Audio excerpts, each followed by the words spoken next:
大家好，我係註冊中醫徐偉亞醫師。溫馨提示：本節目內容屬於一般中醫保健知識，唔可以代替專業診斷或治療。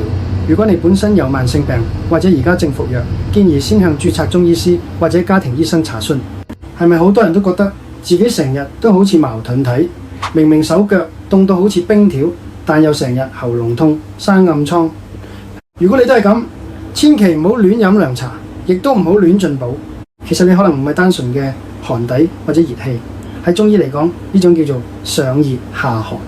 以前啲人會覺得怕冷就係寒底，怕熱就係熱底，但而家啲人成日坐，夜晚又熬夜，仲中意飲凍飲，搞到中焦脾胃呢個樞紐打晒結，上面嘅心火落唔到落去，下面嘅腎水又升唔翻上嚟，於是就出現上熱、塊面爆瘡、嘴破；下寒、肚同腳點都暖唔起身。想知自己屬於邊一種？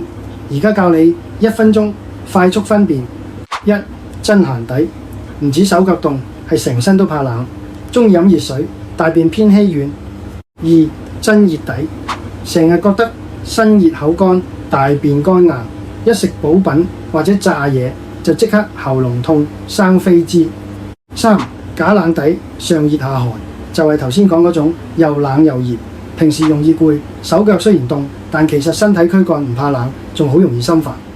你係屬於邊一種？如果唔肯定，建議找註冊中醫師做全面分析。我係徐偉亞醫師，我哋下一集再見。